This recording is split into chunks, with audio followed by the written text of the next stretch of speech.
Halo guys, Assalamualaikum warahmatullahi wabarakatuh. Kembali lagi bersama saya Bobby Herian. Kali ini saya ingin mengomentari video dari Eko Kuntadi yang judul Reklamanis Aksi Kadrun dan Hana Hanifah. Kita langsung putar videonya dan habis itu akan kita komentari. Telah tertipu untuk kesekian kalinya. Hal-hal yang mengenai bagi-bagi kafling dan lain-lain akan mereka selenggarakan dengan cara seksama dan dalam tempo yang sesingkat-singkatnya. Bangke gak tuh? Jakarta, 17 Juni 2020. Guys, ya. Ini mengenai kata tertipu, ini suatu kata nggak tepat ya, bahkan salah total. Pak Anies telah menepati janjinya, ya kan? Dia berjanji akan menghentikan reklamasi, sudah dihentikan oleh beliau, dan beliau menolak itu. Nah, cuman sudah ada telanjur 4 pulau yang mana di Pantai Utara Jakarta. Nah, tentu kalau nah mungkin pulau itu dihilangkan gitu, itu berapa lagi biayanya? Ya kan?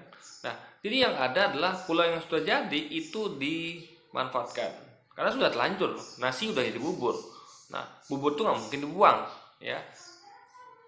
Kalau anda seorang muslim, lalu anda membuang bubur, itu anda sama dengan melakukan hal yang haram, membuang-buang makanan. Dalam termin ini pulau itu sudah jadi, ya, sudah jadi bubur, nasi sudah jadi bubur, pulau udah terlanjur dibuat. Lalu apa yang dilakukan? Bubur itu dikasih dikasih ya telur apapun itu lalu dimakan. Nah, sama kayak pulau itu dimanfaatkan. Nah, untuk siapa? Untuk warga Jakarta, untuk tempat publik. Jadi itulah cara Pak Anies mengubah nasi yang mulai jadi bubur. Nah, masalahnya masalah itu adalah yang mengubah nasi dari bubur itu bukan Pak Anies yang mengubah bubur jadi bisa dimakan. Siapa yang mengubah nasi dari bubur? Ya kan? Itu adalah mantan gubernur yang didukung oleh Eko Kuntadi, yaitu Ahok. Dialah yang mengubah nasi, ya, Pantai Utara Jakarta yang sudah bagus itu, yang untuk kehidupan nelayan udah mantap gitu kan, nelayan bisa bebas mencari nafkah di situ, mencari ikan, ya kan? Dibikinlah Pantai Utara Jakarta direklamasi. Itu yang nasi berubah jadi bubur itu. Nah, itu yang salah. Ya. Nah, Pak Anies hanya mengubah bubur itu jadi makanan yang bisa dimakan gitu, nggak dibuang oleh Pak Anies gitu, ya kan? Nah, jadi intinya adalah bagaimana Pak Anies itu mengubah sesuatu yang sudah terlanjur terjadi. Nah, seperti juga di Ancol ini, kan ini reklamasi itu sudah berjalan dari tahun 2009. Itu adalah tanah yang terbentuk 30 hektar, itu adalah dari tanah hasil kerukan dari waduk-waduk dan sungai-sungai serta proyek MRT yang di Jakarta, dan itu akan terus berlanjut sampai 10 tahun ke depan dan bahkan bisa lanjut lagi terus, ya kan? Itu proyek karena setiap tahun itu sungai, ya, waduk itu akan mengalami pendangkalan, ya. Sedimentasi itu nggak bisa kita hindari, itu adalah proses alamiah alam yang itu dimana kita harus mengeruknya agar di tengah Jakarta, ya, itu tidak jadi banjir di seluruh daerah Jakarta. Itulah gunanya sungai dan waduk itu kan gunanya untuk menampung air agar tidak jadi banjir. Dan itu harus dikeruk agar dalam lagi dan tidak jadi pendangkalan, dan itu bisa menampung sementara dialirkan ke laut. Juga sambil itu dipikirkan bagaimana kelancarannya sampai ke muara. Nah, muara itu nggak boleh dihambat dengan adanya pulau gitu. Ya kan? Pulau itu menghambat aliran air yang deras keluar. Kalau volume biasa kayak nggak ada hujan lebat, ya kan, atau ya nggak ada curah hujan lebat di Banten yang di puncak yang aliran dari hulu, is okay, pulau itu nggak terlalu mempengaruhi aliran air. Tapi ketika hujan deras, curah hujan di hulu itu, debit air di hulu itu kencang, deras, melimpah, itu mau nggak mau saluran air di muara itu harus terbuka menuju ke lautan lepas, nggak bisa dilalui oleh pulau.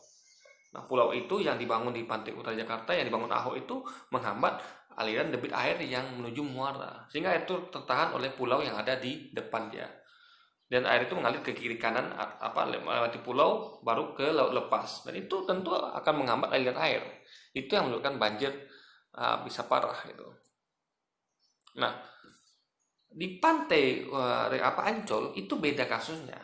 Itu diambil tanah itu memang sudah dikeruk, sudah sejak dari 2009. Pak Anies hanya memanfaatkan lahan yang sudah terbentuk dari hasil pembuangan dari lumpur dan tanah yang dari bekas galian itu, bekas dari galian kerukan itu, serta proyek MRT.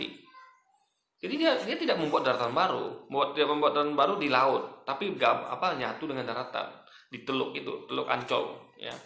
Sehingga itu tidak mempengaruhi aliran air, ya kan? Air itu akan tetap ke laut lepas. Di situ juga tidak ada perkampungan nelayan. Itu jauh dari pemukiman, daerah Ancol itu, ya, jauh dari pemukiman. Sehingga tidak akan tidak akan mengganggu arus air untuk menuju ke laut lepas. Jadi beda kasusnya reklamasi Ancol dengan reklamasi Pantai Utara Jakarta. Nah, kenapa jumlah jadi 155 hektar? Kan nanti proyek itu akan terus berlanjut. Tiap tahun akan jadi penangkalan. Makanya harus dilakukan pengurukan terus. Itu proses yang terus berlanjut ke depannya. Nggak mungkin dihentikan. Karena demi agar mencegah Jakarta dari banjir. Lalu juga proyek MRT untuk transportasi warga agar kemacetan itu bisa berkurang. Karena dengan transportasi publik yang murah, itu kan, yang massal, publik akan beralih dari kendaraan pribadi ke kendaraan umum. Kenapa? Karena stres kita di Jakarta ini kalau kita memakai kendaraan pribadi, nggak macet tiap hari. Publik menambahkan transportasi umum yang murah dan massal sudah bisa diandalkan gitu. Kalau itu sudah terjadi, publik tidak akan mau lagi bermacet-macet dia di jalan. Mereka lebih milih kendaraan publik. Cuma karena sekarang transportasi publiknya belum maksimal, itu harus dimaksimalkan. Nanti penduduk akan beralih ke transportasi massal, sehingga akan mengurangi juga kemacetan di Jakarta. Dan untuk itu perlu penggalian terowongan.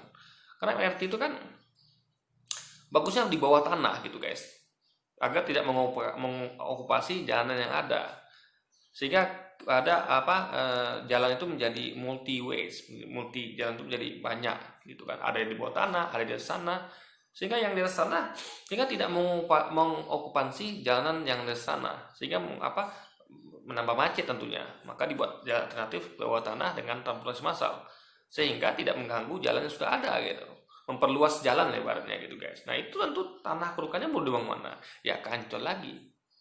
Jadi perkirakan 10 tahun ke depan itu akan menjadi 155 hektar. Gitu guys logikanya. Bukan dalam waktu dekat, tapi memang dalam jangka itu rencana jangka panjang gitu. Dan memang nanti tanah itu akan diletakkan di Ancol. Mau di mana lagi, Pak? Dari tahun 2009 itu kan nggak ada proyek MRT. Nah, tentu itu saja nggak ada proyek MRT ya, sampai tahun 2020 MRT baru jalan berapa tahun, itu sudah 3, berapa juta ton tanah kerukannya. Apalagi nanti kalau sudah ada proyek MRT, itu tentu lebih banyak lagi. Nah itu diperkirakan akan terkumpul 155 juta hektar nanti tanah yang hasil dari buangan itu guys. Nah itu yang dimanfaatkan nanti. Dan ini bukan bagi-bagi kafling, di situ tidak ada investor, nggak ada. Itu hanya milik Pemda daerah Jakarta, yaitu Ancol, badan usaha milik Pemprov Jakarta, Ancol itu kan. Jadi nggak beda sama reklamasi Pantai Utara Jakarta yang itu mengundang investor asing, bahkan pembelinya orang asing gitu guys. Apartemen itu sudah diperjualbelikan, diiklankan di luar negeri. Itu berbahaya. Coba orang luar memiliki apartemen di Indonesia itu berbahaya, lagi dalam jumlah masif. Anda tahu berapa apartemen yang dibangun di Pantai Utara Jakarta bekas reklamasi Ahok itu berbahaya guys. Apalagi tempat itu nggak bisa diakses ke publik. Anda tahu wartawan TV One dan beberapa wartawan lain juga udah mencoba, nggak bisa masuk kan, mendekat aja nggak boleh gitu. Bahkan nelayan diusir. Ada anggota DPR, saya ingat waktu itu ada bagian pemerintah itu juga diusir, nggak boleh mendekati pulau guys. Ini kan berbahaya. Ada negara dalam negara. Di Indonesia ini nggak boleh ada tempat yang nggak boleh dimasuki kecuali militer. Itu oke. Kalau militer nggak boleh masuki itu karena militer tuh memang alat vital negara itu. Tapi ini kan bukan alat vital negara. Ya itu punya swasta. Jadi swasta nggak berhak untuk membuat tempatnya privat, nggak boleh dimasuki sama orang. Kan itu berbahaya. Mereka bisa menyelupkan narkoba di sana, entah senjata api, entah orang-orang jahat, kita nggak tahu kan. Makanya itu berbahaya sekali. Nah beda dengan reklamasi Ancol itu nanti diakses untuk publik semuanya. Bahkan di situ dibangun apa namanya museum Nabi bagi orang apa, jadi itu bukan hanya berguna bagi umat Islam ya, bagi umat Islam yang selama ini belum mengenal nabinya, mereka bisa belajar di situ. Bahkan bagi umat yang lain pun bisa belajar tentang Nabi Muhammad. Bagi mereka-mereka yang selama ini nggak ngerti Nabi, lalu mereka menghina Nabi, mengata-ngatain Nabi, mereka bisa belajar tentang Nabi. Dan dengan hati yang terbuka, dengan hati yang bersih, mereka akan sadar kalau yang mereka lakukan itu salah. Nabi itu bukan orang yang mereka sangka dan mereka duga, guys. Maka itu perlu adanya museum Nabi, apalagi kita merupakan Muslim mayoritas gitu. Ya kan, jadi kita sebagai mayoritas Muslim kita harus mengenal siapa Nabi kita, dan itu bagus dengan adanya museum gitu. Juga nanti akan dibangun Masjid Agung, dan itu tempat itu nanti akan jadikan akses publik, semua orang bebas keluar masuk di sana gitu. Karena misalnya kalau ada protes, misalnya Ancol itu nanti menerapkan tarif gitu kan, ya itu wajar, karena Ancol itu butuh dana untuk mengelola itu semua, coba ya kan. Itu menguras apa, kalau nggak pakai tarif itu akan menguras APBD Jakarta, sedangkan APBD Jakarta itu perlu untuk banyak hal lain juga, bukan hanya ngurusin itu saja gitu. Nah, dan itu nggak semua tempat nanti akan dikomersialisasi oleh Ancol, dan uangnya pun akan kembali ke apa, Pemprov Jakarta juga, dan itu nanti akan kembali juga ke rakyat gitu. Beda sama reklamasi Pantai Utara Jakarta, itu dananya keuntungannya untuk asing, ya kan, untuk investor swasta gitu, yang kita nggak tahu itu siapa itu, guys. Itu berbahaya tentunya. Atas nama warga Jakarta, Abu Kuku. Jumpa lagi di sana. Gedung DPR RI di Senayan, Jakarta didatangi sejumlah demonstran. Mereka menuntut agar rancangan undang-undang HIP tidak dibahas di DPR. Padahal Kisanak sudah sejak lama pemerintah melalui Menko Polhukam Mahfud MD menyatakan RUU inisiatif DPR itu ditolak pembahasannya. Ya, tapi kan tidak didengarkan oleh DPR. DPR terus saja membahasnya, gitu kan? Jadi ini ada ketidaksinkronan antara Menteri Mahfud MD dengan DPR gitu. Jadi yang kita mau tuh kepastian, bukan hanya ditunda tapi dibatalkan. Karena ini undang-undang berbahaya, guys ya. Akan mengubah Pancasila jadi Trisila. Akan mengubah struktur Pancasila secara masif gitu. Sila Ketuhanan Maha Esa, yang mana artinya kita ini memang bersandar berketuhanan Maha Esa, dalam artian bukan hanya percaya kepada Tuhan Maha Esa itu, tapi juga menjalankan syariat total gitu. Gak ada hukum itu di atas hukum Tuhan yang Maha Esa itu. Hukum Tuhan yang Maha Esa itu nomor 1. Makanya ditempatkan di nomor 1 sila Pancasila. Hukum konstitusional itu di bawahnya gitu. Nah, nanti akan diubah menjadi sila ketiga, ketuhanan yang berkebudayaan. Ini kan berarti mengubah makna dari ketuhanan yang Maha Esa. Nggak lagi sama maknanya. Ketuhanan yang berkebudayaan artinya adalah ketuhanan yang tunduk pada budaya gitu. Jadi budaya di atas ketuhanan itu kan nggak boleh gitu kan. Budaya, ketuhanan itu nomor 1 ya kan. Kebudayaan itu nomor sekian.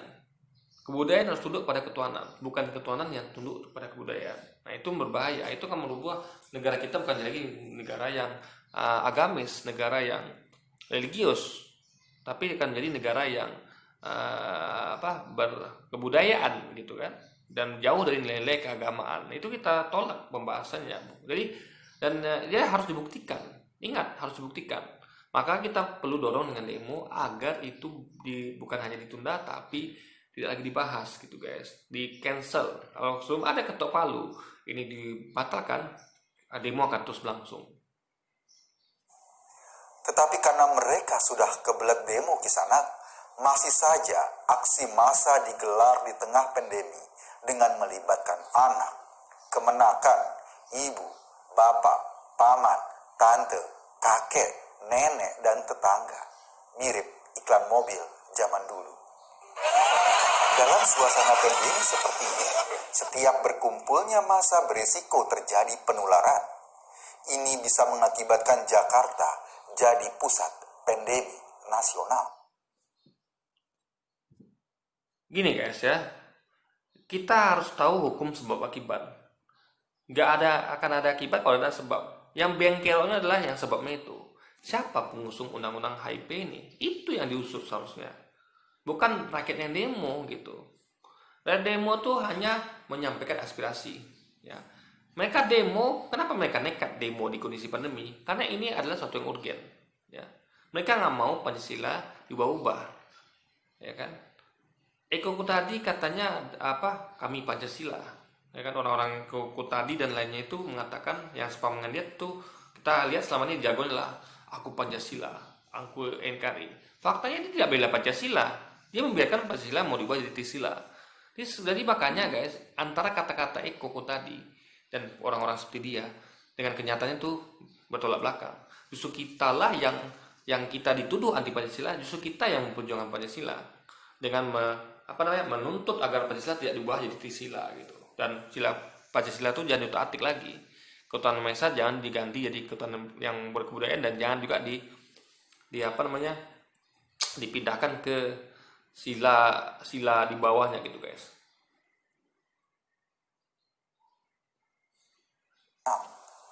Kisana, bisa Anda bayangkan betapa sengsaranya warga Jakarta? Sudah gubernurnya Anies Baswedan, kotanya jadi pusat pandemi. Kasian deh lo. Menurut agen penyelenggara demo, mereka sudah menginstruksikan demonstrasi untuk memakai masker. Tetapi Kisana yang datang malah banyak memakai daster. Yang penting ada R-nya. Kisana yang budiman. Kenapa melibatkan banyak orang sampai ke orang tua, anak-anak? Karena ini masyarakat sudah gerah gitu. Ini bentuk kesadaran dari semua. Jadi yang bergerak bukan hanya mahasiswa, tapi dalam segala kalangan. Mulai dari tua sampai muda itu sampai kecil pun ikut-ikutan guys. Karena ini sudah dalam keadaan genting gitu. Ini undang-undang nggak boleh diloloskan gitu. Itu poinnya di situ. Jadi kenapa sudah bergerak? Karena ini apalagi di tengah corona, kan ini sudah genting. Kalau ini nggak genting, tentu mereka tidak akan senekat itu. Jadi kenapa mereka berbuat? Karena ada sebabnya. Sebabnya inilah di masalah akarnya.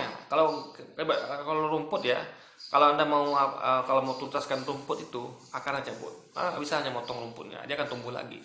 Nah, jadi masalah itu adalah akarnya, itu sebabnya, yaitu yang pengusung undang-undang HIP ini yang harus diusut gitu. Yang harus disalahkan, bukan para pendemo. Para pendemo itu hanya akses dari undang-undang itu, pembahasan undang-undang itu guys. Dengan digelarnya demonstrasi tersebut, pemerintah harus mengeluarkan dana tidak sedikit untuk biaya pengamanan. Belum lagi jika ada peserta demonstran yang tertular COVID-19. Perlu diketahui, biaya pengobatan rata-rata pasien sekitar 50 juta per orang. Hobi demo kali ini memang terkenal hobi yang mahal, lebih mahal dari harga sepeda Brompton. Tapi yang namanya hobi, apapun makanannya, kegiatannya tetap demo.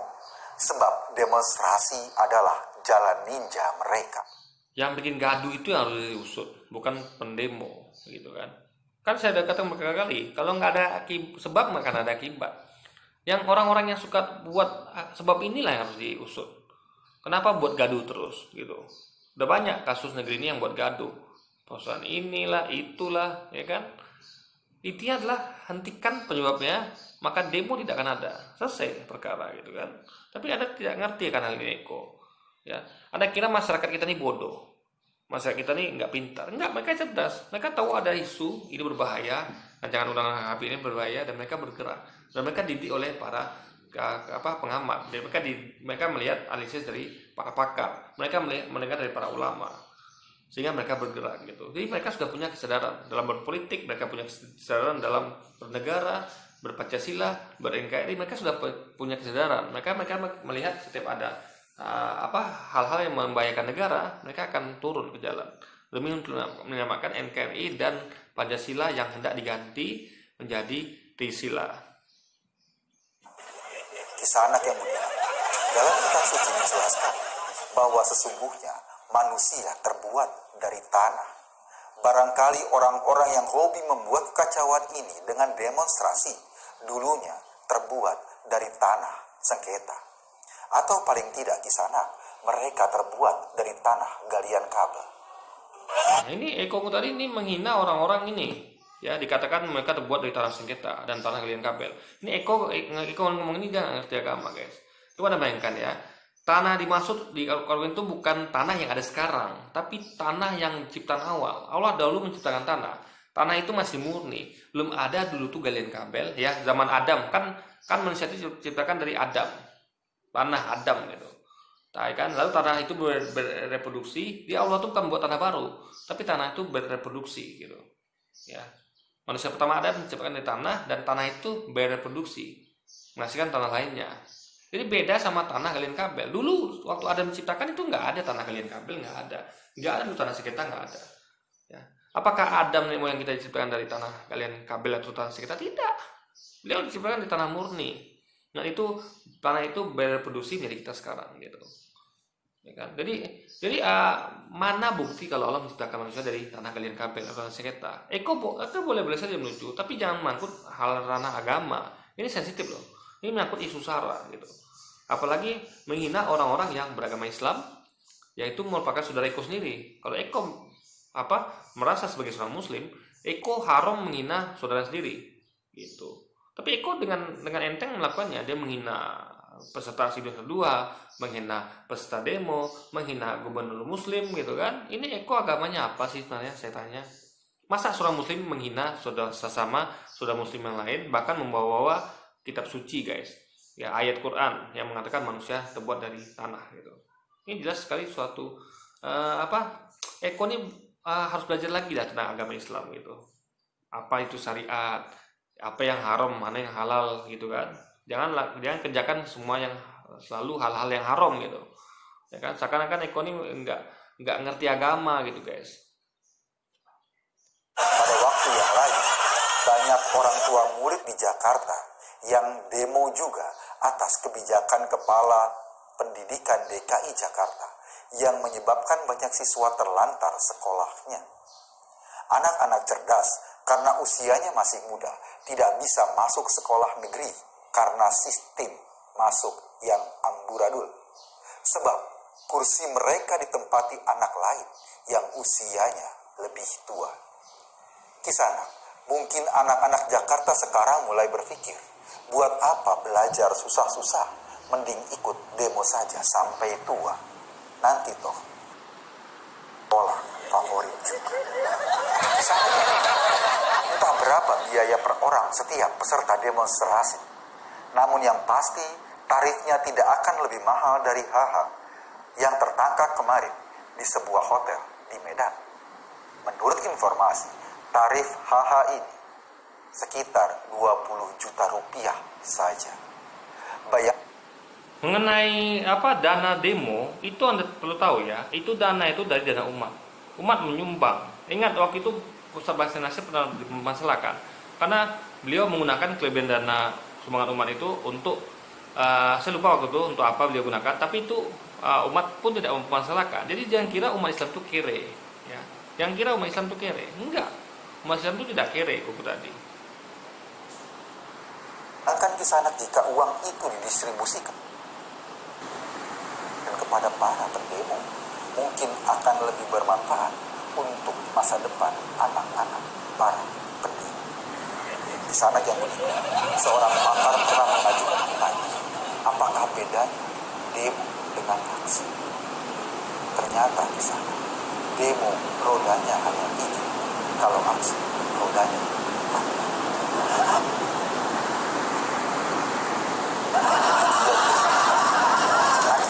Sedang berada di channel.